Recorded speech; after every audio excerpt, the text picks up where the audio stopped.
that's the mentality. I mean, if anyone wants a bottle mentality in the sport, bottle his, because he's got probably the best mentality that I've seen in the sport of boxing. And when he got his arm raised, there's a video of us all jumping in the air, and we were like children. To do it in front of his home crowd, and I mean, you heard the sound when Josh Taylor come out on his walk entrance.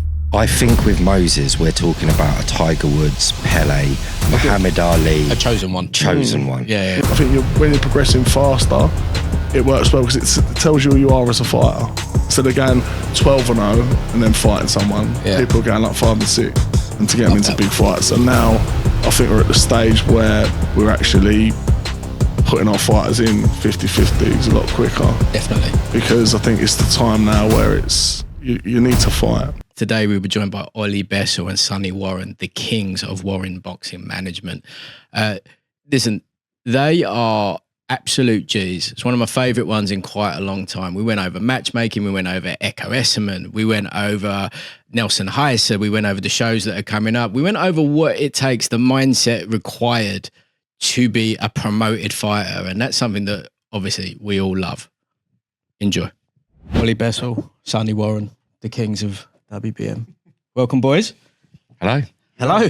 How are you? I'm really well. Thank you for coming. And let us begin. Right, for anyone who don't know you, give everyone a little intro. Let's go with you first, Sonny, because I think Ollie is a bit of a natural raconteur. He's a little bit of a speaker, the geez, isn't he? Sonny, I think I joined WBM around 2020 with the likes of when we signed Masood, Mohammed and all that. So that was a big leap for us. Along with me and my brothers, and then we just started sort of pushing it in the commercial aspect. Love that. And that's when we started signing more fighters and developing fighters. And a lot of our fighters around that time we started off with was the likes of Jack McGann. I think Jack McGann only had about 2-3 fights. Yeah. Some of us in 2018. And his first debut was on Fury's comeback fight. It's not a bad debut, is it? It was good. Yeah, it was good debut. I think he stopped Grant Dennis in the second round. So it was really good. And then I think he had a break, and then all of a sudden COVID hit, and it was just like, there it is. There we go, all downhill. And then it was trying to reset it. Thing is, like with the surname Warren, obviously it's very much so the family business, right? And was there at any point was you ever going to go into anything else? Yeah, boxing. To be honest, boxing was sort of like I like watching it. Yeah, sort of like football. Yeah, I think since I've been involved in it, getting involved in the industry, Ollie will tell you that you sort of, because you're doing it week in week out, you sort of lose interest in actually sitting back and you're seeing how the sausage is made, isn't it? Yeah. But yeah, I think getting involved in it, you do meet a lot of nice people. Yeah, but you do meet a lot of other the other side of boxing. But I think where it comes to how we got in, I think it was just helping my brother out at the time. Like our brothers were just helping him out, and then we sort of just started getting attached to it, and that was it, really. I mean, it must be like you say you sign X fighter. Yeah, it must be so rewarding to actually guide them and bring them through to any level, right?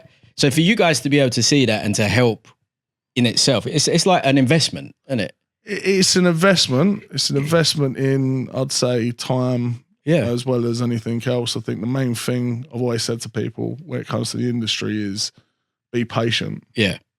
There's a lot of things. I think COVID sort of turned the industry up on side its head. Yeah, definitely. I think every industry, really. You used to have like 15, 20 fights a show. Now you sort of like capped at 12. Yeah. Which means that fighters are not going out as regular. Yeah. Shows not happening as regular.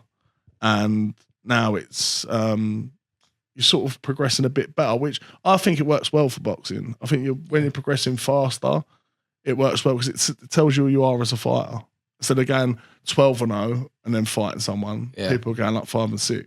So I sort of cut the time down. But you progress quicker. I think you make more of a name for yourself. Definitely. And with everything that's out there now with boxing, I mean, every fight can get exposed. It's like the golden age, isn't it? Yeah. And there's there's no. We'll give you an intro in a second. I'll start. yeah. There's no limitations anymore. Like, I mean, I'm 43. Like when I was growing up, like you either watched it on telly or you listen to it on a radio. That's it, right? There's so many other outlets now. There's so many other ways that you can just find fights, watch fights. It's mad.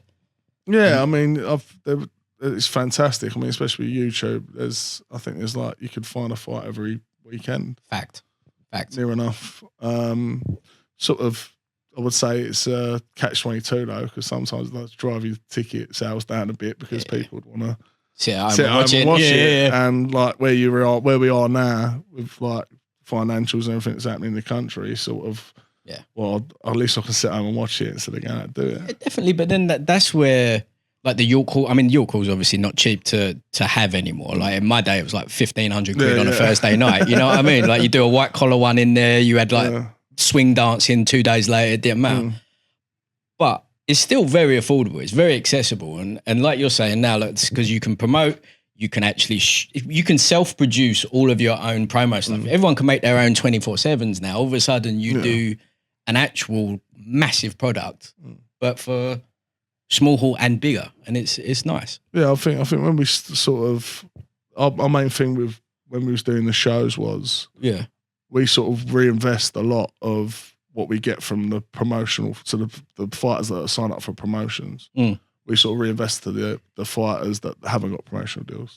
To get them up to that sort of standard, to get them developed right, and hopefully to get them signed up and to get them into big fights. And now I think we're at the stage where we're actually putting our fighters in 50-50s a lot quicker. Definitely. Because I think it's the time now where it's you need to fight. Yeah. There was definitely a crossover a little while ago, probably 2-3 years ago, where WBM started to pop up. Right, like the crew started to be visible. Like before, you just like, oh, what's WBM? You're like, oh, Warren Boxing Match. Oh, okay, cool. And then like what changed? What actually started to bring it forward? Because something definitely did. I think it was the level of fighters we were signing. Yeah, and I think it was the relationships that we was having with people in the industry. I think it was the development of these fighters. I think there's a couple of fighters actually sort of pulled the chariot for WBM at the time. And that was sort of like early, so probably about 4 years ago. And I think these fighters then sort of attracted other fighters. There was a bit of a perfect storm, wasn't there? Where in the sense that when I first met these guys, I was doing social media for Raven Chapman. Okay. Love Raven. Yeah, great fighter. Going to be back very, very soon. I met these guys at press conferences for Raven.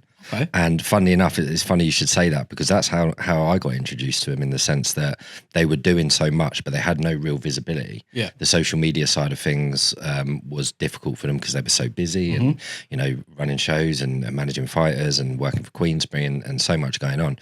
And we actually met because I said to them, let me take your socials. Let me showcase what you're doing, because you're doing so much and your socials should be great.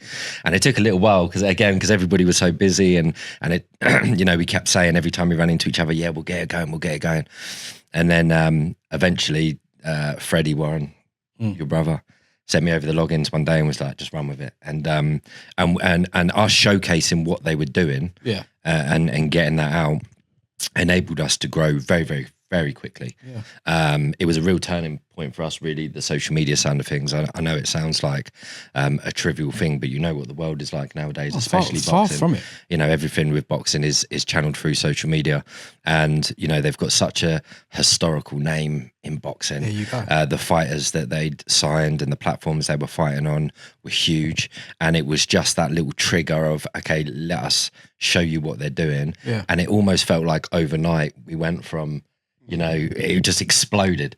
And it was the turning point for us, because I think once it was out there, what they were doing, how they were operating, the circles they were mixing in, actually getting to learn a bit more about them as well, because although they've got the Warren name, the four brothers, Sonny, Freddie, Alfie and Bobby, they're all very, very different personalities, and they work very differently in different areas of the business as well.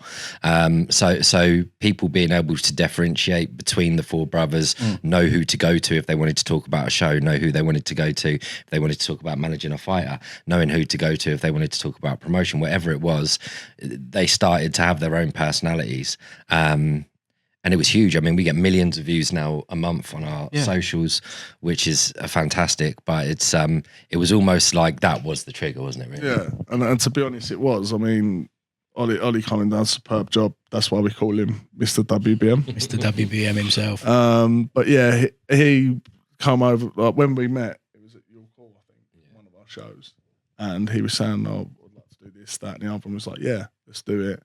And it was opened our eyes a bit, and I think it was an extra layer of what we needed to do to progress even further.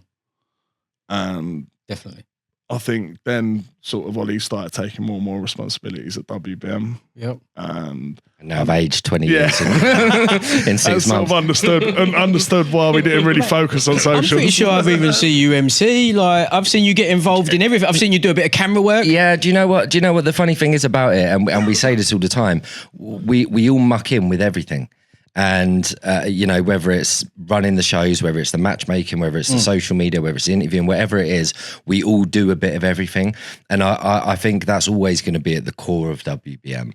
Even though we've got some fighters on some of the biggest shows in the world, even though we've got the BoxNation brand now, which is obviously huge, we're never going to stop being the guys that also put our own chairs out at shows. Yeah, you've got to be a jack of all. You've got to be a jack of all trades. Yeah, but that will mean something to the fighters as well, because like it's not an easy life, is it? And to see the guys that promoters always historically have a bit of a rap, right? A bit of a fast car attitude. You know what I mean? And if they're seeing you do that, like, I also think that you've dealt with fighters as well. I mean, some fighters is like dealing with children.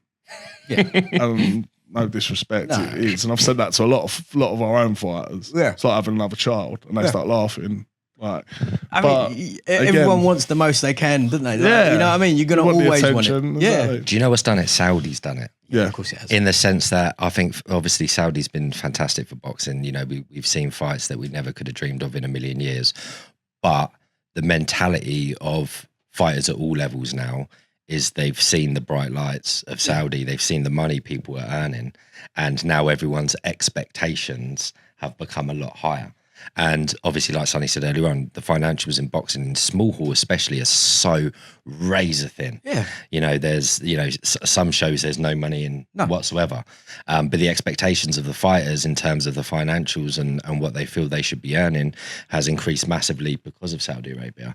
And, we're in Bethnal Green, though. We're in Bethnal Green, and that's it. And do you know what? Saudi Arabia. Yeah, I mean, like, we're not in Riyadh. We're in Bethnal. There's a Pie Mash shop down there. Yeah, but you know what? No disrespect, because ultimately the fighters are what make boxing. Yeah, for sure. We can talk about Frank and Eddie and all these top promoters and everybody else, and they are Hall of Famers without a doubt. But ultimately, boxing will always be about the fighters primarily, and we take nothing away from the fact that they're the ones risking their life in 100%. The ring. But it's still a business. And if the maths aren't mathing, then sometimes the expectations are a little unrealistic. Like you say, we're in Bethnal Green. But again, I think because the production of the shows now is so much higher, which I'm sure we'll talk about later on. Yeah, definitely. And even the BoxNation shows at York Hall now are like a little mini Riyadh event now with the LED screens and the cameras and everything else. That the fighters obviously look at that and think, well, there's money in this, and fair enough. Yeah, sure. But sometimes there's a lot less than they think. Yeah, it's a lot of smoke and mirrors in Well,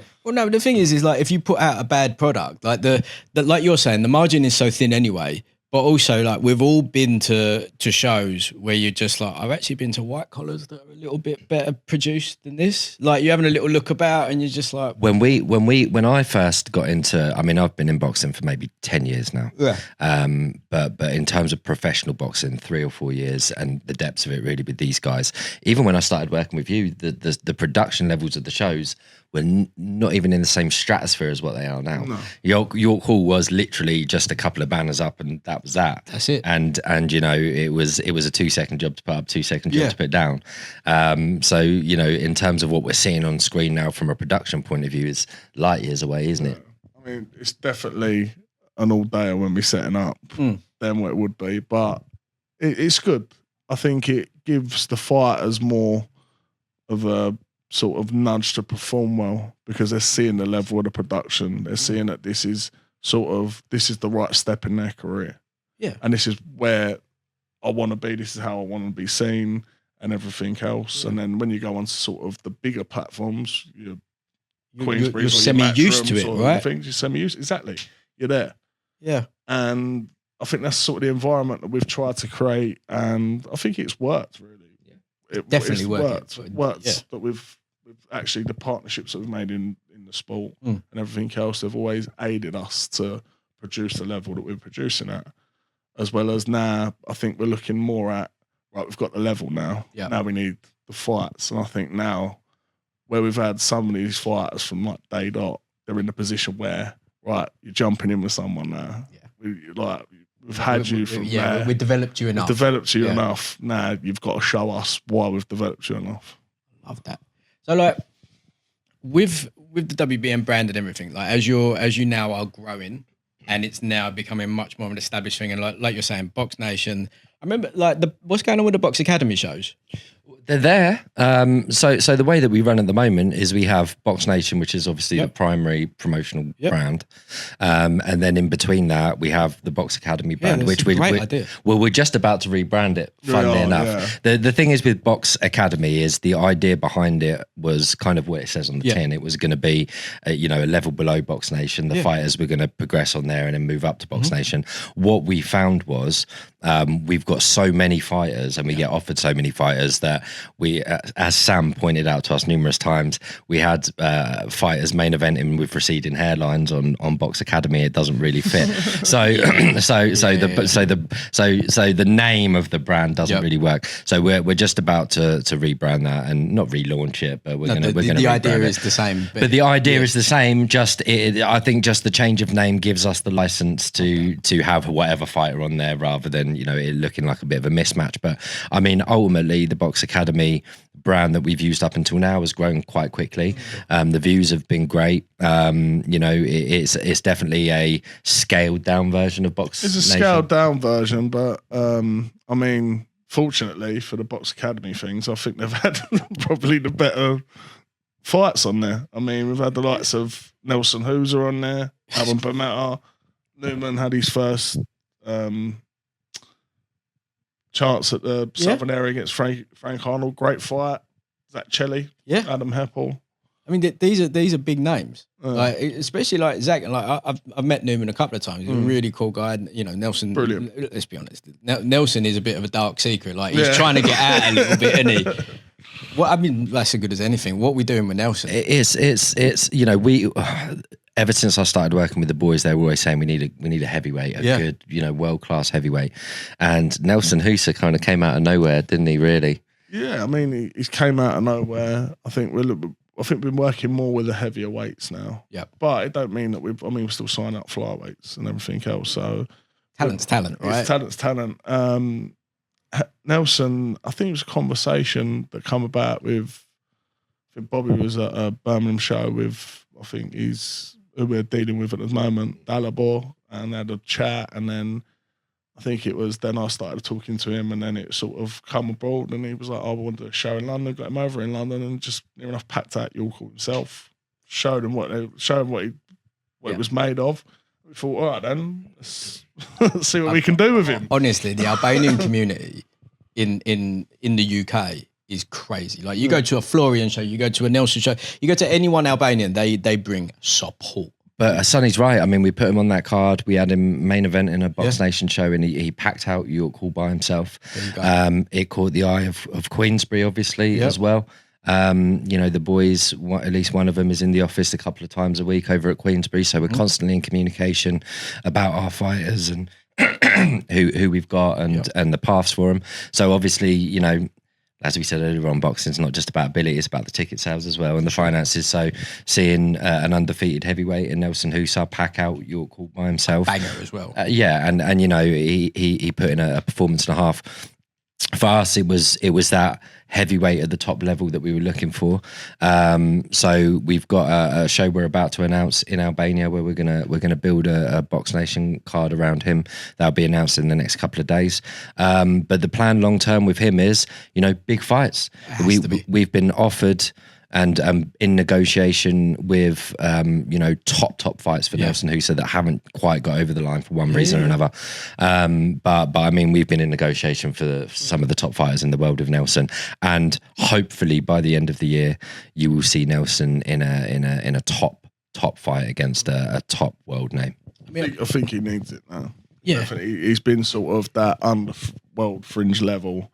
I think the one thing that really stuck out to me with Hysa was the way he just demolished Bracamonte. Yeah. And this is someone that's obviously been in the likes of like Fraser Clark and many other heavyweights, and no one sort of dispatched of him more than him. And I think with Nelson as well, he's sort of like a nonchalant fighter.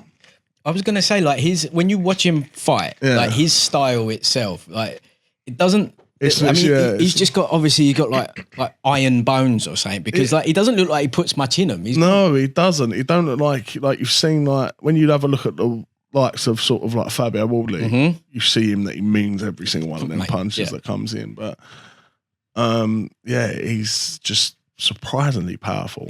Like really is powerful. But like you say, because he's got such a nonchalant style, it almost makes you question him at times, right? So you watch him sometimes. We used to watch him, and you know, he'd knock people out, and I'd look at him and think, is he really that good? Like, he doesn't really look like he's breaking sweat. But then when you watch him up close, you know, boxing, you know what boxing's like. Majority of it is in your mind, and he's got very good movement. He positions himself well. He's confident in his power. And I mean, every time he's fought for us, he's put his opponent on his backside. Another thing is the size of his hands. They're like double the size. Like, I'm telling you now, you give him a handshake, like your hand disappears. Like we had so my friend and trainer, Dan Fitzgerald, we had him to wrap Nelson's hands in. Yeah. And he come in, he was like, I don't even know if I've got enough tape for this. Really? Like he was like, he had them on. He was like, I don't know like what's going on here. Like I've never seen a pair of hands like it. But do you know what with him is he's so down to earth. He's not one of these fighters that sort of wants to fight. I want this, I want that. He's just like, oh, can I try and get this fight? Can I try and get that fight? He's a pleasure to work with. He is a pleasure to work with, and lucky enough, I mean, through him, we've met the likes of Alban Bennett, who I think's really one of the best kept secrets of life. Keep an eye out for him. Yeah. And I think he'll be getting into some, especially with Queensbury and their light heavyweights. I think he'll be getting into some good fights soon. So with the Albania card, then that's going to get an out. Is that going to be like a showcase? Yeah, I mean, like we say, we can't say what, but we're in a big negotiation for a big fight for Nelson at the end of the year. You know, hopefully that will be announced in the next month or so. But the idea around having Nelson Hysa on BoxNation in September is put some more eyes on him, build him up a little bit more. I meant the September show. Build a card around him. We've got opponents lined up for him already. I think the idea with him is just put a few more eyes on him before an even bigger announcement before the end of the year. Obviously, we know who Nelson Hysa is. He fought on the Ipswich card as well, which put eyes on him. But the level of fight we're talking about at the end of the year, you know, putting as many eyes on him as we can now is really going to help that.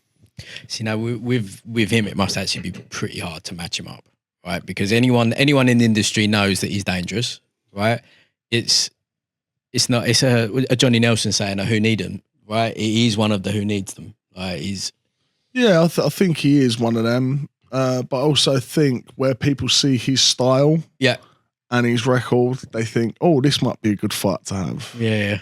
Until they get in the ring with him. Yeah, they get banged out. So, but like Ollie said, we've got hopefully a big announcement for him at the end of the year. Love that. And if he comes through that, could be even more bigger announcement for him next year. So that's mental. The level of fight we're talking about at the end of the year would put him up there with anybody. So yeah, I wish we could sit here and talk about it. No. We keep that quiet. Can't do anything to it. It's all signed and sealed, and someone else announces. How are we getting on with literally one of my faves, Ekow? Like he's truly one of the nicest human beings on the planet. Can I just say before, because Sonny's the best person to answer that because he manages him directly, but I just want to say Ekow gave me my best moment in boxing this year. Go on. And I sincerely mean that with the Josh Taylor fight. I still look back at the videos from that night to this day. Every day I have a quick peek at there's a video of me, Sonny and Alfie. We watched that fight from the walkway, the entranceway, didn't we? Yeah. We couldn't sit down. We stood ringside at the entranceway, and I'd been to see Ekow over at the gym a couple of weeks before, and his coach sat with me and went through the whole game plan, you know, from start to finish. And I was watching him execute this game plan perfectly, by the way. But even as I was watching it, the nerves in me, because the better he was doing, the more nervous I was getting, because it is such a big scalp to go over to Scotland and beat Josh Taylor. You know, it was as big as it gets. Taylor. That's what I mean. No? So anyway, we're stood there and we're pacing up and down, and there's a brilliant video that somebody took of us three stood there, and we just paced and paced and paced for 12 rounds. I think Sam came over at one point and asked if we needed our pulses taken and everything else. And we went over to the ring afterwards, and I mean that ring was packed out for that announcement, and there was me and the boys and Robert Warren, obviously Ekow's whole corner team. And when he got his arm raised, there's a video of us all jumping in the air, and we were like children, and it was genuine. And when I look back at it, and I mean this sincerely, it was my best moment in boxing. How worried was you about it? Because like the first for me, like, as I mean, I'm a fan of both, but like Ekow's, like there's never a bad fight. Like he's shunned that old one. We weren't. I mean, like, so how it started back with Ekow was I'm big fans of his. Yeah. Beforehand, but I knew his manager who died at the beginning of this year. Yeah. I was very close to him, and obviously he wanted us to sort of co-manage at the time, Ekow and everything else. When he died, Ekow sort of reached out to us and was like, I've got something coming on. Can you help me with X, Y, and Z? So I think it just come about that he was working with his sort of friend who advised him, James, and all that. And we just sat down and went, look, do you want to do it together? This, that, and that. And then everyone agreed on it. It was a good fit relationship because everyone knew each other. Yeah. But after each show, I think after each show that Ekow was there, it'd be out. It'd be sitting at the bar with us and just like, he's relaxing and having a chat and a laugh and everything like that. So it wasn't somewhere where he was uncomfortable. He was already comfortable with us. Yeah. And when this fight come about, obviously James and Ekow sort of rang me up and said, what do you think? I said, it's fantastic. I said, if you're going to get Josh Taylor at any point in time, now this would be it. Yeah. I said, it's coming up away. And I'm always one of these people, I said it about Lee Wood when he fought Anthony Kachi. I think if you're not consistently fighting, if you're going up a weight, don't go in there with someone that's natural at that weight. Yeah. Because you've got to be on your A game. Yeah. And if you're not on your A game, they're just going to absolutely destroy you. Yeah. And for me, that's what he did. He went in there and just picked up the pieces that Josh Taylor dropped. And to do it in front of his home crowd, and I mean, you heard the sound when Josh Taylor come out on his walk entrance. Do you know what though? There's a couple of things from that night. The first thing was when you talk about what I think your question at the start was, were we worried or were we nervous or what did we think?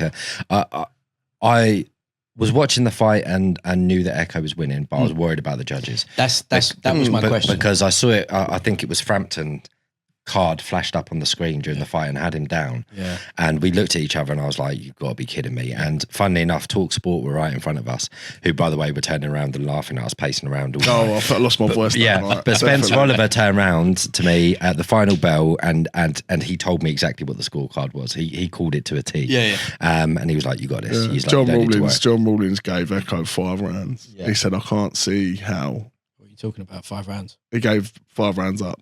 So 5 rounds up. Okay, my bad. So I thought you meant 5 rounds total. I thought we got a bit older in a minute. John was about to get controversial. John Rawlins gave, I think, he said he was about 5 rounds up. Yeah. So, which to be honest, I thought it was 3-4. Yeah, I gave Josh a couple of rounds where I thought he done the most work. It didn't look like he hurt Ekow at any time, but he did do the cleaner work. So I gave him a couple, but apart from round 5 onwards, I couldn't give him. Well, they just obviously his nickname is The engine. Yeah. And we ran into Josh Taylor a few weeks ago in Liverpool, funnily enough. The most random, again, Sam. I keep talking about Sam, who's behind the camera, by the way, for anyone watching that doesn't know who Sam is. You need a camera on you as well. You know, you like it gets shy. You know, you watch some of these American podcasts where the guy, the producer, we do that normally as well. We do that on the other ones. You know Howard Stern. Yeah. Me and Sam were planning I think we were doing a BoxNation show, and we were at the hotel and we were sat there planning the show the next day, and Sam wanted to go for a beer afterwards. And we literally, I didn't want to stay out for late, so we said we'll just go to the first pub that we come across. Yeah, we've gone to this pub, and me and Sam have gone in to get a beer. And as we're stood at the bar, Sam's gone, look at that guy out, like that drunk guy outside. He looks like a drunk Josh Taylor. I was like, he fucking does as well, don't he? Anyway, we've gone outside, and as we've gone outside, he's walked past us. We're like, hey, it's Josh Taylor.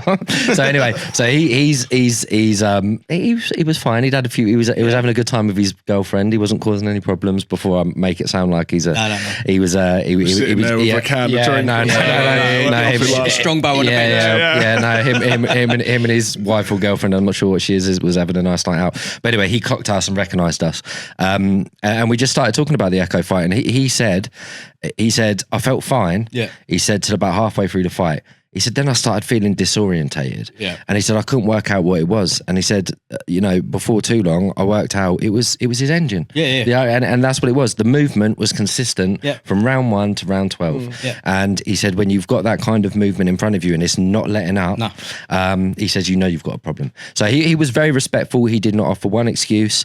He gave all the plaudits in the world to Ekow. And he wanted the rematch, funnily enough, before he retired. We were talking about that. I was really surprised when he did retire, because we were only with him a week before and we were talking about the rematch. So, but no, he was great. But yeah, as I was just saying, it was his engine that got him through. I also think with Ekow, the better the opponent, the better he fights.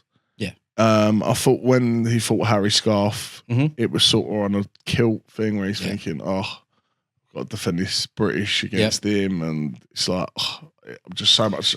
It brings the motivation down. When he's motivated, he probably is the best welterweight in the UK, and 100%. I think he is now, to be honest. But then, like in that era as well, that we had Ekow on regs when he was on that, right? He's defending his titles and waiting for a big shot, defending against these hungry kids that just want the British, and like you're saying, it's not even a motivation thing. It's just like, there's only so many times you can perform before people see it. Like you're saying, he's just like, how do I get up for this? I've been waiting for my shot over and over again. The amount of times we've heard Frank say, there's always Ekow, and he's trying to make him, no one wants to touch him. No one did. Now we've got Ekow.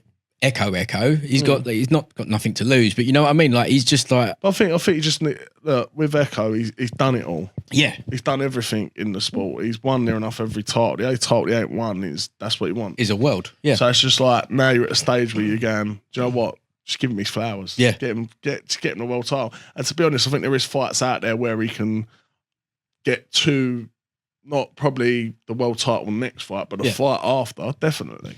Do you know what I love about him? Is the fact that we've been offered, since the Josh Taylor fight, we've been offered a number of fights for Ekow, which have huge financial gain for him. And all he keeps saying to us is, I'm not bothered about the money, I want the world title. If it does not make sense world title wise, I'm not doing it.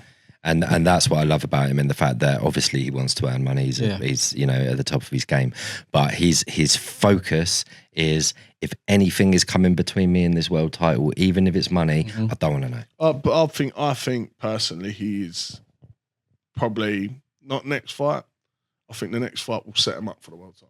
Does he care about a vacant one? Because obviously at 147, you got Barrios, who Ekow beats. Ekow trucks Barrios. Yeah. You got Brian Norman, who, Brian Norman's number one in the division for sure. He's got his heart set on Norman, I think, hasn't he? Well, he's got the Haney. No, really, because I think we've had this sort of discussion with him to say, look, maybe it's just what the easy route is. Like for me, Norman, I think that route's, you're looking at a good 18 to 20 months on that route. Yeah. With a potential fight of the year as well. He's fighting Devin Haney. Yeah. That's got rematch clause in. For sure. Now, with Devin Haney, you're talking about a fight that fights once or twice a year. Yeah. So for me, when he fights Brian Norman, if Devin Haney wins or if Brian Norman wins and they rematch, that fight don't look like it's going to be going on until probably June, July next year. And then, you're looking for another, do you know what I mean? You're looking for another 6-7 months after that before. Where's he ranked with the IBF and WBA? IBF, I think the ranking, I think he's coming in as a new rank. I think it's going to be sort of number 5 or 6. That's high. It's high, but obviously then you've got the Crocker and Donovan. Yeah. That's an option out there. I mean, Romero is WBA. I know looking at a fight to get him ranked in the WBA. Rolly and him would be a good. Rolly and him, I think for me, it's a good fight. I like the Barrios fight, and I like the Romero fight. Yeah, I do like the normal fight, but it's one of them where it's just how long you got to wait about. Yeah, the business don't make sense. It truly don't. Like it's the best fight in the division. It's the most exciting fight. There is no way that them two don't gel and them two don't have an absolute bar burner. Yeah. But like you're saying, he's got to have a rematch. I'd to be honest, if I had to pick one of them, I'd pick Barrios. Of course. Like, I don't want to be rude. Barrios is one of the weakest world champions I've ever seen. I don't think he's about weakest world champions. I just think, looking at Barrios, I think he'd be one of them ones where it gets into sort of the rounds 7, 8, 9, and he'd sort of drown because of Ekow's. Like we've discussed, that's why it's called the engine. So the reason I said weakest, you got a couple of generations back. Like, name me the welterweights at world level that wouldn't have beat Barrios. Like you're talking about number 2s and number 3s would probably have taken that back. And this is not a disrespect on it's Mario, not disrespect. He's a world champion. He's a world champion. 100%. Funny enough, we was actually talking. We was talking about. I was talking about it the other day with my friend about the super middleweight division. Like, I mean, it's a bit empty, isn't it? We could literally probably have a British champion next year because there's not really that much competition in it. I mean, you've got Callum Simpson there. Yeah, he's world fringe now. So between that and who's there, I think we've got most of the. Everyone's at light heavy now, aren't they? Everyone's at light heavy. You got Canelo who's undisputed, and it's just like. But you look at that. But then you look at that division in the mid 2000s. It was buzzing. You had Kawasaki, Froch, Kessler. I mean, to be fair, even before Canelo cleaned it up, it weren't bad. You had Billy Joe, you had Caleb Plant. That's what I mean. And it just seems now on the British level, it's just like, mate, that division is just nothing's there.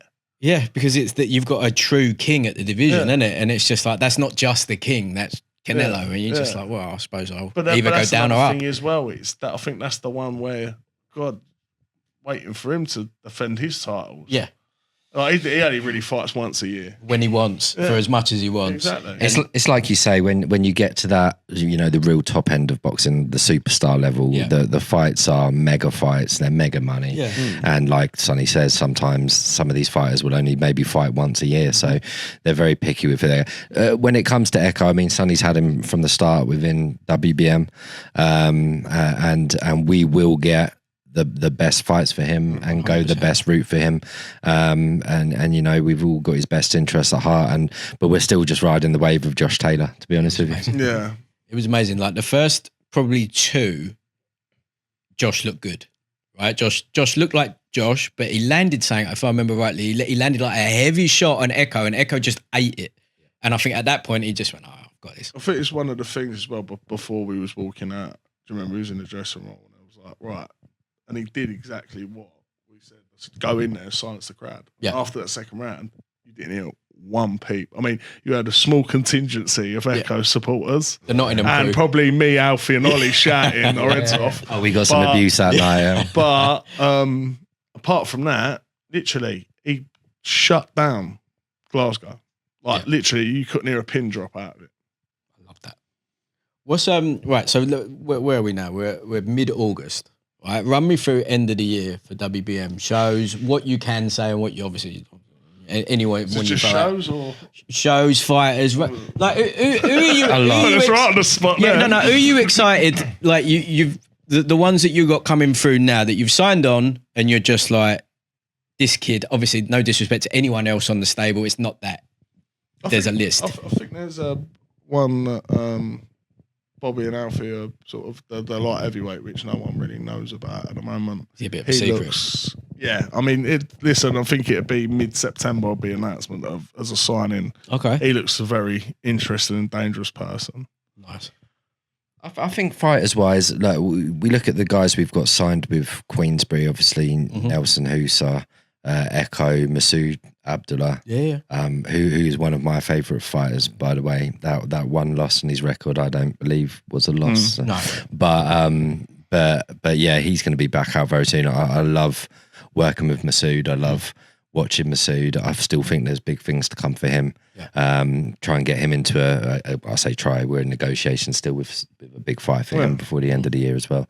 So our Queensberry fighters kind of take care of themselves, and we kind of know where we're at. We've still got to make sure that we got the right fights for him. Yeah, we still got to make sure that we've got the right fights for him. But we're always, like I say, one of these guys is in the office at Queensberry a couple of times a week, so we constantly know where we're at with them.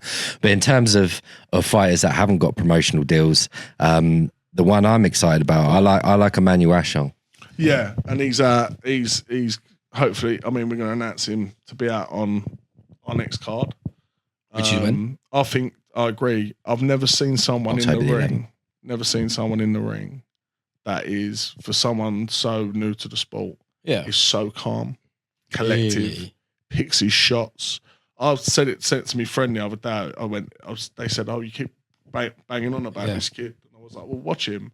So I said we had to send the card he was off. It was Newman fight card. That's where his debut was. And he was going to him. He said, yeah, he's got a couple of things and all that. He was like, yeah, I think so. He went, how far is he off the title? I was like, no, that's his debut. He went, well, that's his debut. He was like, yeah. He was like, fuck. Like, literally went, can't believe it. Like, a load of people have actually said when they've seen him. And I think if that's the chilling thing, isn't it, about a new fighter? When they're like that, you're just like, oh. I think a couple of fights, I think easily get a promotional deal. Yeah. And I think he deserves it, to be honest. He's worked a lot hard. Him and his team done fantastic. Yeah. Good guy as well. Yeah. Very, very, very respectful guy. Very does want to fight. And to be honest, I mean, he should be about 3-4-0, but he picked up an hand injury. So it's sort of... You can't help it. It is what it is. And that's where it is. And it's the same. I mean, we had Frankie Davey v John Harding Jr. And John Harding Jr. asked us to manage him for one last year. So this was sort of his last dance, last crescendo of the year. I said, look, we'll have a run out in the title. And we got a title for him, but he'd done his hand. So, but we're still not giving up on him. We're still going to try and get him what he wants. He wants the last year. He wants to win a title. He wants to go on a big platform. And he's only really one fight away from doing that. Decent. So September 26th, Albania. October 11th, York Hall. Who's headlining that one? The two WBM fighters. Frankie Davey, James Hawley. The Commonwealth Silver title. It's a great fight. You know, like Sonny says, we put our two fighters, Newman Hussein and Fayakud in together was that last year or was that this year? I'm losing time this year. Last year. Was it? Wow, where's time going? Last year. Last year. Newman fought Arnold in Feb. Yeah, you're right. So we put them in together last year. That was a final eliminator for the southern area. Which is a difficult watch for us because, you know, we build great relationships with our fighters and, you know. It was a good watch. It was a good watch. It was a good watch. So we're doing it again, round 2 now, James Hawley and Frankie Davey. Yeah, and to be honest, I was quite surprised how quick they accepted the fight. Okay. Have they got a history or? No. It was supposed to be Frankie Davey and John Harding. That was going to be the next one we was having on the 27th. Obviously, John Harding had an hand injury, and Frankie was like, "Oh, I want to get out, I want to do this," and we was like, "Right, well, don't need you to have another run at because you're at that level now where you need to fight." And then we signed James Hawley in June. Nice. June, and it's such a long year. I'm literally, losing time. he just went. He's 12-0. He just went. Look, I'm ready to go. He just went. I just want to get back into it. I missed that 3 fights. I said, look, go and have a run out, and then you're going in 50-50 for a title. The plan was going to be Davey and John Harding Jr. And then, but said to Hawley, "Do you fancy it?" Yeah. Frankie Davey, do you fancy it? Yeah. And it was literally done in about 2 minutes. That's mental. And it's never, to be honest, apart from the Heppel and Chelly and Heppel, I think that is the second fastest fight to actually get done that quick. All right. What's after October? What dates are after October? We've got November 14th. Love that. Which will be announced. We're hoping tomorrow it'll be announced. yeah, so they're the 3 BoxNation shows we've got booked in so far. No doubt there will be probably another one. Yeah. I mean, we was aiming for a quiet December, but I guarantee you've got to get one out. Yeah. Well, do you know what we've done? Seasons beatings. We've done seasons beat. I like that. We'll write that down. Burn it there first. Yeah. Sam will take credit for it anyway. Of course he will. We've got. But when we look back, I mean, bear in mind, we're only in August. We've done 7 BoxNation shows and 3 Box Academy shows this year already. So we've done 10 events, which is up there with the busiest promoters in the country. Yeah. We'll definitely fit 3 BoxNation shows, maybe a relaunched, revamped Box Academy. We'll probably do another show or 2 of them. So we'll probably do another 4 or 5 shows before the end of the year, one way or another. 6, 7, 8, 9. Hold on a minute, chill out. Yeah. But I think the thing where it comes to it is the volume of the interest. As soon as we announced that fight, we only announced the main card. Yeah. The amount of calls that each of us got, messages, can I be on this card? Can I do this? And these are people that we do work with on a reg. So sometimes it's like, can we put this one on or can we put that one on? And we do want to try and get them out as well because we like working with them and they like working with us. Sonny's right in what he said earlier on though. One of the things that's been slightly beneficial for us is that we did a show, last BoxNation show was July, Liverpool, wasn't it? Early July. Late July. Late July? No, Bournemouth was late July. Oh yeah, so I'll get confused. Season time. Honestly, so many dates, so many places. I'm talking about how many BoxNation, Box Academy shows. That Bournemouth show was our 20th event of the year. The 20th boxing show that we've been to this year. So that's why our dates and times have merged. But one of the things that benefited us, Sonny said it earlier on, which is right. It was just starting to get to the point with the BoxNation shows this year where we were putting on shows, but the actual matchups weren't great because we were knocking them out so quickly. So we had a lot of great individual fighters, but because we were knocking out the shows so quickly, we almost didn't have time to make good, solid matchups. So now this next card, 11th of October, is going to be full of 50-50s. We've got the undercard being announced in the next couple of days. The boys have been working hard over the last couple of weeks to get. So I think this little break, even though it is only a little break, has kind of helped us. It's just a week off. That's a break. When I say a week off, it's a very cherishable week off. Because when we have a week off, and I mean this now, it's not a week off because you're going on. It's just literally a break. Between either a Queensbury show or what we got to do for our show. And it's literally like, I mean, sometimes we've been on the phones at like 2 o'clock in the morning trying to get stuff. Oh, yeah. I was going to ask you that, like, from a matchmaking perspective, like, where do you even start? When you're developing the fight, obviously you're going out, you're going to get the teaching opponents, the journeyman, and you're matching them fairly. But when you're, like you're saying, you've got 2 WBM guys fighting each other, right? It starts in the WhatsApp group. And let me tell you how this goes. When it starts in the group chat, it gets serious, Let me tell you how this goes. I'm sure Sonny won't mind me saying this. I'm in a WhatsApp group with 4 Warrens. Okay. I'm the only one that's not a brother. Okay. So as you can imagine, I spend a lot of my time listening to screaming. Yeah. Okay, a lot of it. We call it constructive arguing. And it goes from aggressive communication. It goes from 0 to 1,000 real quick. Decent. And if the matchmaking process for me is a joy, because what I do is I put my phone on mute. And I sit there for about an hour listening to the screaming. And we always get a great result at the end of it, but the process to get there is sometimes long. But no, I think... What number of messages do you... Before you, like, you pick up the phone and you go... Oh, there's 78. Yeah, they've probably got it sorted. Yeah, no, do you know what? It depends what kind of mood I'm in, because if I'm busy, then sometimes I just duck out of it altogether. But no, it's as you can imagine, brothers are. But you know, they work. Just on the side note, they work fantastically with each other. Boxing is a lot of screaming and shouting in general, so it's not just them. But the matchmaking process, I'm not really as involved in it as Sonny and Bobby and Alfie. Those 3 lead on it. But a lot of it comes from your brain, Sonny, to be honest with you, doesn't it really? Yeah, I mean, I do get ahead of myself. If I could do it, I could match up the world. Yeah. Whether or not they're taking the fight, it's a completely different thing. But yeah, I mean... Would you match me and Ollie together? Because we're 2 beautiful bald men. 100%. 100%. I don't know how much money I'd make, but... Out of the baldies. It might get good viewership. Yeah. But, yeah, I mean, I've had... things to say that I want this fight, that fight, this fight, that fight. I could literally have a card of 50-50s in about 5 seconds. And Sam will know, because I've said Sam Sonny's whiteboard. Sonny's whiteboard is crazy. A big whiteboard. Yeah. Does it look like my conspiracy boards? Worse. Really? Yeah, but to be honest, I've tidied it up a lot. I've got it like, we got prospects, you're having one more run out and then you're in 50-50, and there's your boxers that are in 50-50. So it's sort of like, I think... Right, like but the 50-50s, do you give them a little, these are your 3 50-50s, which ones you want? Or you saying, you're fighting him? Listen, like, sometimes you're going to have people that go, oh, I don't want this and I don't want that. We've been through it so many times with fighters that go, oh, can I get this fight? Can I get that? And you just look at them and go, really? Like, why have I signed you? Yeah. Like, sometimes it's that sort of thing. And from the outside, like I say, because I'm not as involved in the matchmaking as these guys, the one thing I see is you get lots of different types of fighters, but, you know, you get the fighters, like you said, James Hawley, Frankie Davey, he offers them a fight straight away. Yeah, done. No problem. You get other fighters that don't want to know. And do not want to know.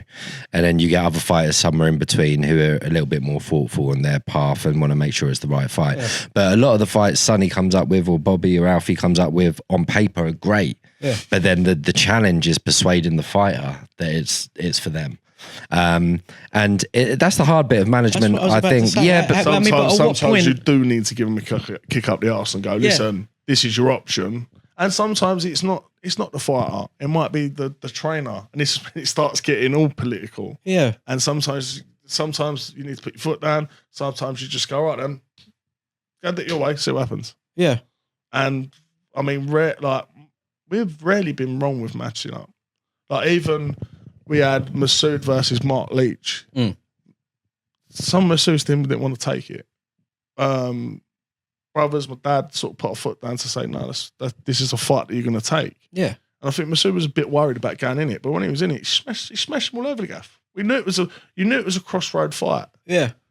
And where you have this, I think sometimes, I mean, like Ekow, for him to say, oh, what do you think of it? And I was like, mate, take it. Yeah. Like, perfect time to get him. Ekow's another one that's game though, isn't he? And I think some fighters need that sort of reassurance. Some fighters need a boot up the arse. So do you think they need it because if they take an L, they need to hear that this is not the end? Do you know what I think with all this stuff is, I think Mayweather's fucked it up. Yeah. No. You can say what you want. I'm with you 100%. All this, I've got to remain unbeaten to do. It's really just cocked the sport up, and people just think, oh, if I lose my first 4 fights or 5 fights, that's my career over. It's not your career over. It's what you do the other side of it. Yeah. The respect comes from getting in there. And actually, when we talk about Riyadh season and earlier when I was talking to you about maybe some of the pitfalls of it, some of the positives are you've pretty much seen 90% of fighters go over, that have fought on Riyadh more than 2 or 3 times have lost now. Yeah. Fury's lost his undefeated record. You know, there's multiple fighters over there that have got beaten now. So like Sonny says, the O is back to being not as important as getting in there and fighting the best.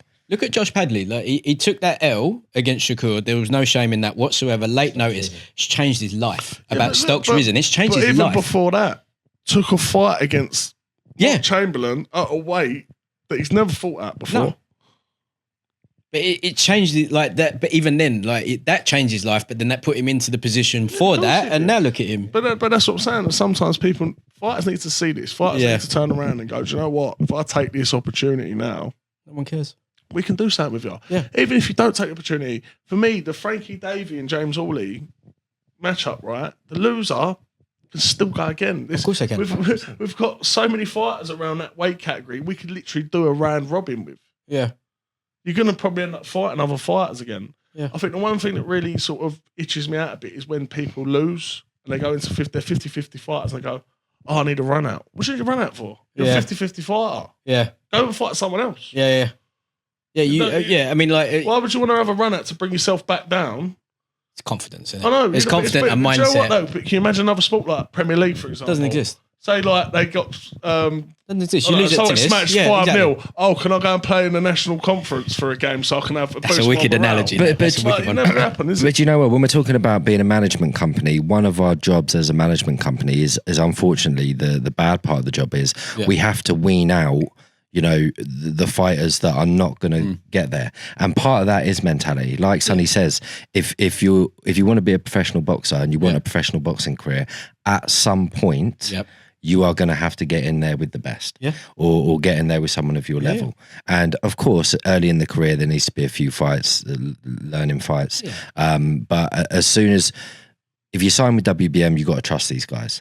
Because however much Sonny's saying he's worked with WBM for X amount of years, they were born into the sport. They've been in the sport forever. So they know what they're talking about. And I can vouch for listening to the conversations, and Sonny's talking about the matchmaking. I can think of once or twice in 3 years that maybe they've got the matchmaking wrong. And I wouldn't even say it was wrong. It was just maybe, but 99.9% of the time, which I would dare say is a higher average than most, they get it right. And they know what they're talking about when it comes to the fighters. And I think if you're going to sign with a management company like WBM, if you're going to work with any of the Warrens from the top to the bottom, you have to trust their judgment. What's the point? That's the whole idea of it. It's a management company. We're there to advise fighters. If people don't want to take our advice, they won't take our advice. And I think a lot of us over the years, we sort of had I was very leeway with a lot of things when I was starting with WBM. I was like, oh, don't worry about it. It was that. Now I think I'm so completely the opposite. It's like, look, you're here to advise you. If you don't want my advice, go somewhere else. I don't need to prove. You got zero strike policy now. I think it's gone that way from fighters that I've worked with and everything else. I don't want to sort of waste my breath a lot. So now it's sort of like, if you don't want to listen, like, I've got someone else you will. Right, there's 4 of you. Yeah, exactly. Go to X, Y, Z. Like, and that's a good point of us working together. But like Ollie said, the mentality thing about it is, and I think for me, one of my favourite fighters at WBM who's had the mentality since we signed him is Newman Hussain. Newman turned around to me before we signed him and said, listen, I'm not one of these people that want 8, 10 journeymen. He went, I want 3 or 4 probably just to get the sort of the handle of the professional thing, the gloves, everything like that, just get the feel for it. Then put me in 50-50s. He went, I'm an amateur fighter. Every one of these are amateur fighters. We don't pick or choose we fight in the amateurs. We shouldn't be picking or choosing who we fight in the professionals. And he's never has pick or chosen. He's literally had 3-4 fights and then put into 50-50s. And to be honest, his mentality is so strong that he goes into these fights the underdog. And he performs out of his skin. And I mean, but that's Newman though. That's just who he is. Is it like that? But that's the mentality. I mean, if anyone wants a bottle of mentality in the sport, bottle his, because he's got probably the best mentality that I've seen in the sport boxing. It always surprises me though, because he's like in day-to-day life, he's a businessman, isn't he? Like he is. Family business as well, if you met him and didn't know he was a boxer, you wouldn't guess. But I said it back then when we signed him. I said him winning the Southern area would be like Masood winning a world title. That sort of same level. Now you look at him, you think, God, mate, I reckon he'd go British and on. Like, the way he is the way he is, and it's spectacular. And any fighter that I would say, go and have a look at the way he does things. Look at him. Tell you what, we'll wrap up with one. Well, I've done a little shout out to WBM. Right, what do you think about the TKO stuff? Like the Dana, all of that stuff. As a manager and a promoter, do you know what? You looked at it much. I don't know. I don't really think about it much. I know they've sort of publicised what the scope is of it. Yeah. By saying, oh, you get this for this person, that for that person. That's just like probably like your advertising. Yeah. Buy one, get one free on a supermarket thing. That's what it looks like to me. But I mean, one person that I've got absolute respect for is, to be in the industry, I know a lot of people hate him, is Jake Paul. Yeah, he smashed it. I know he's on his boxing side of things, yeah. I'm not really a fan of him, but his business side of things. It's crazy. In the sport, I mean, he's looked for a gap at the market. Mm-hmm. He's now partnered with one of the biggest broadcasters. I think he got the highest rank. Didn't he just win the world record for the highest views? Yeah, he had like 60 million against Esman Tyson. It's mental. Listen, if someone's gonna you're doing that, and to be honest, and he's not stepping on toes. No, he's literally. I think he's most of his stables winning. He's literally he's got the MVP. As the women fighters. Yeah. The only thing I'm ever concerned about is you've got the core of boxing promoters that have been in the sport forever, right? Your Frank Warrens, your Eddie Hearns, your Bob Burhams, they're always going to be at the core. Mm-hmm. You've got Saudi Arabia and Turkey Al Sheikh coming into it now, which have done some dream things in boxing. You've got Jake Paul, you've got TKO Group, all of this is going on. Dana White now.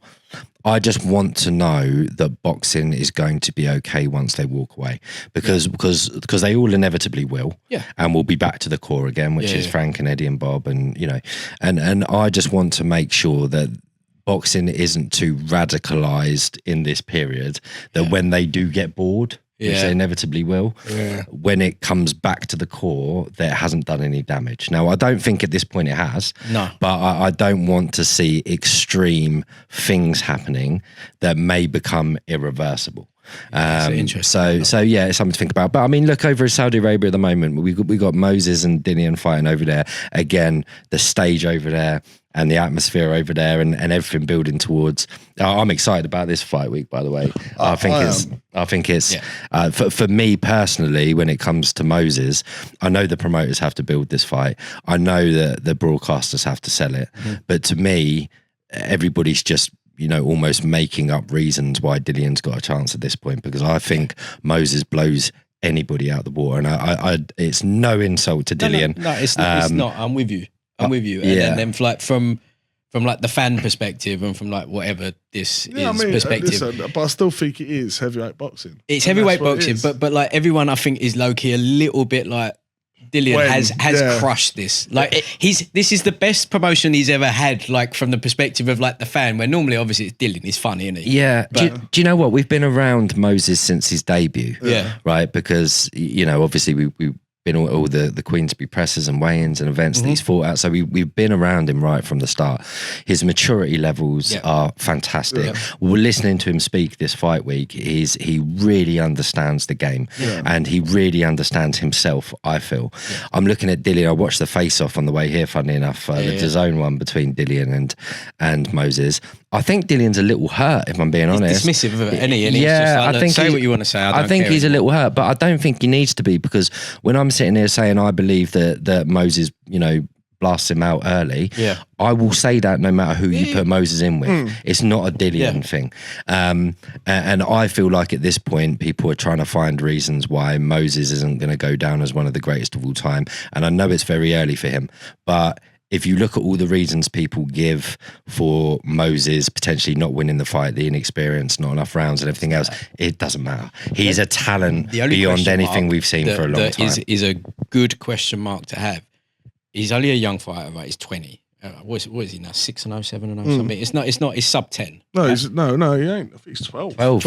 All right. We've not seen him wobbled. We've not seen him catch one. No. We've not seen any of that, which is good things to see. And I think that's what people are like, well, maybe this happens with Dillian. Because everyone knows what Dillian is, right? Dillian is going to swing on you, isn't he? And he's a unit. Dillian's tricks of the trade. Yeah. That's what he is. Yeah. And he's a very, very fit, very like, he will go all night. He's another one who's got an engine that he could go all night and he can go all night. There is some chinks on the arm of Dillian, but it's chinks on the arm of most people. Yeah. But this has got the opportunity to be a good fight and a good test for Moses.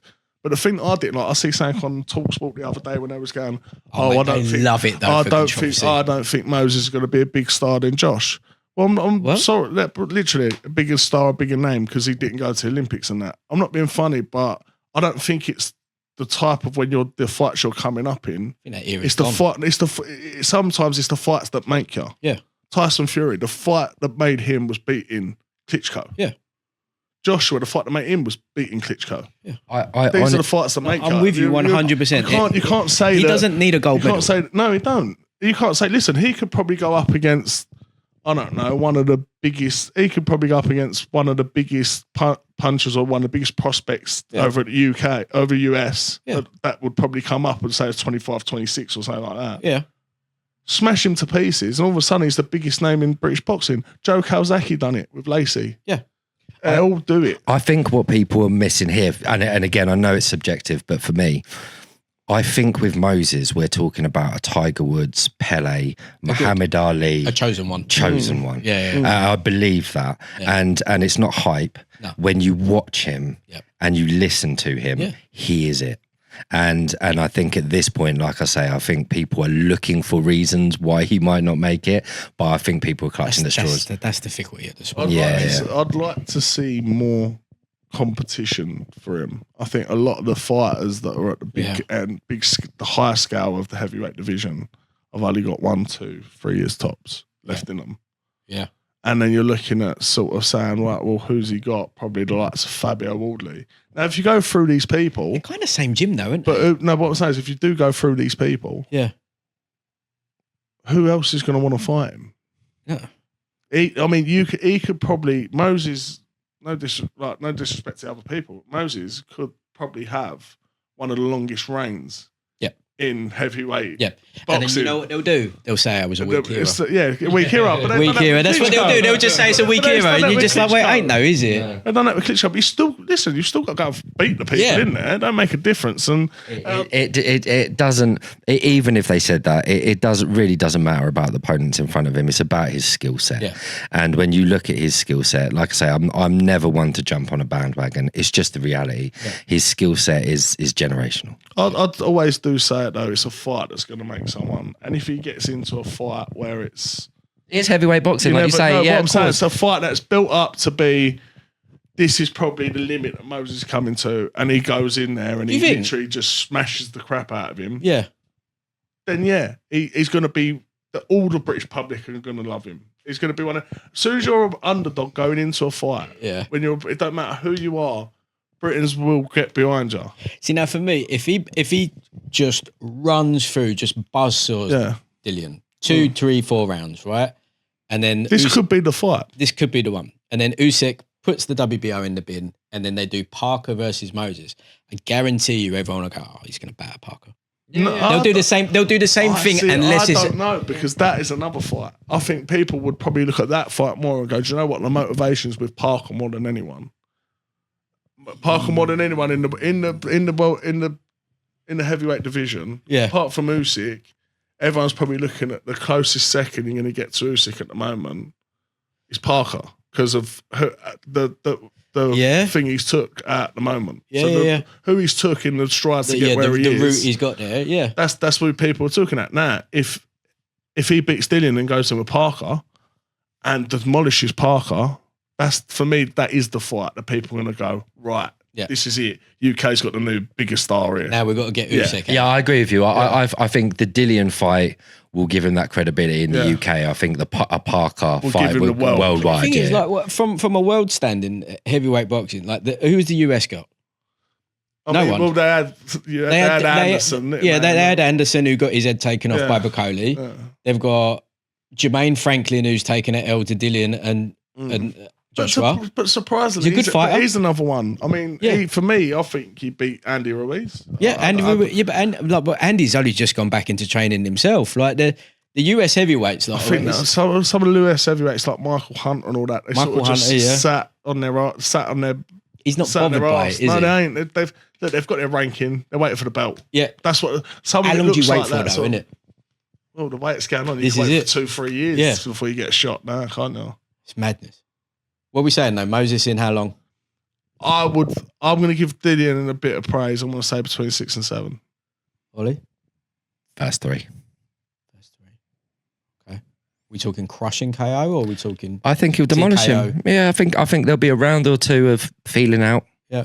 And I mean, I don't profess to know Moses' game plan or what their camp's thinking, but I would imagine they might have a cautious round or two. Because like you say, Dillian isn't a mug and it's heavyweight boxing. But I think once he gets comfortable, it's game over. Do you know what I'd actually like to see Moses in? It sounds really bad.